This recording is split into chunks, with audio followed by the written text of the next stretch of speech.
Good morning and welcome back to the Daily Bible Chapter. It is Sunday, March the 27th of 2022, and today we are in Deuteronomy chapter 25.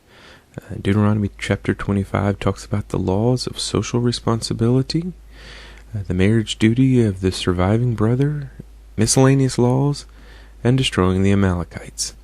Let's get into it.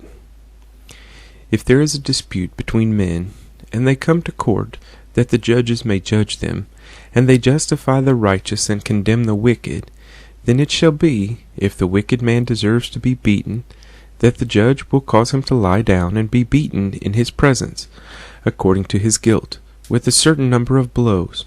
40 blows he may give him, and no more, lest he should exceed this, and beat him with many blows above these, and your brother be humiliated in your sight.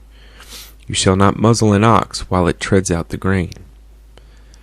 If brothers dwell together, and one of them dies and has no son, the widow of the dead man shall not be married to a stranger outside the family. Her husband's brother shall go in to her, take her as his wife, and perform the duty of a husband's brother to her. And it shall be that the firstborn son which she bears will succeed to the name of his dead brother, that his name may not be blotted out of Israel. But if the man does not want to take his brother's wife, then let his brother's wife go up to the gate to the elders, and say, My husband's brother refuses to raise up a name to his brother in Israel. He will not perform the duty of my husband's brother. Then the elders of his city shall call him and speak to him.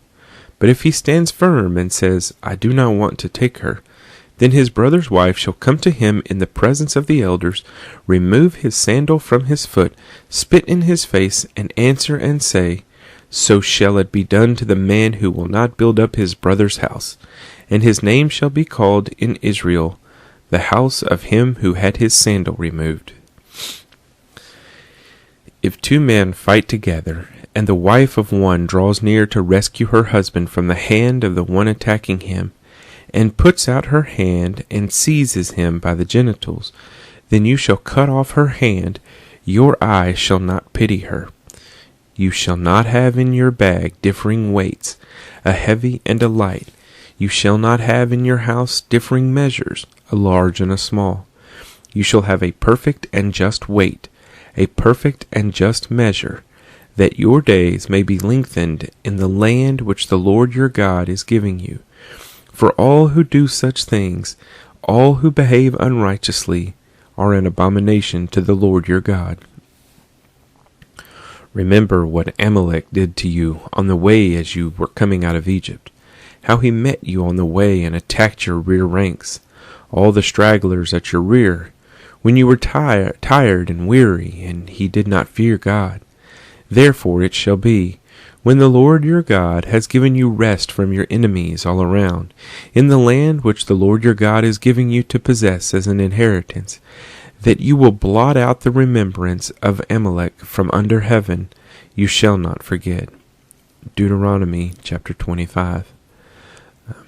And as I was reading through here, nothing specific about today's chapter stood out to me, but something that I was thinking about from previous chapters and this chapter, and very much I get the feeling that God is telling us in these chapters that, honesty and integrity is critically important,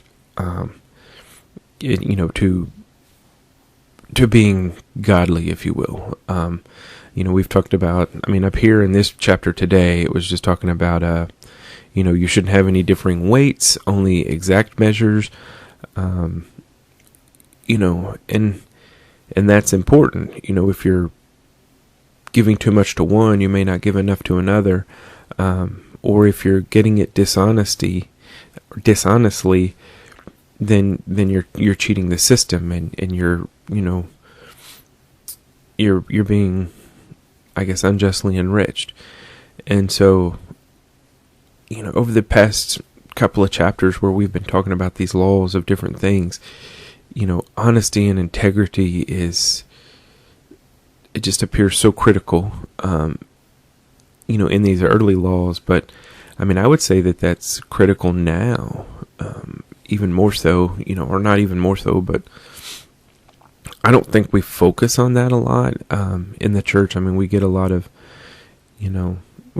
great sermons, but we're not trying to hold each other, accountable for honesty and integrity. And let's face it, there's a lot of dishonesty in the church and a lack of integrity. I mean, the church has probably just as much, adultery and other sexual sins going on in it, as as non-church. So, anyway, I would just encourage you, if you are following along with me and you know that there are places in your life where you are not being, a person of integrity, and you're not being honest about things, completely honest about things.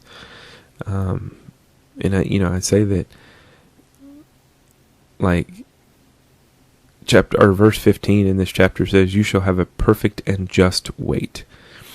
It didn't say it could be off by 5% or 10%. So I would encourage you, if you know in places that you are not being,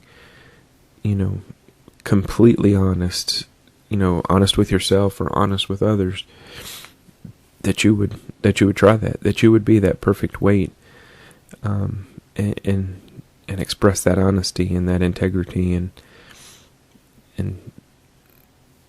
move forward. I think it would change our relationship with Christ and our relationship with others.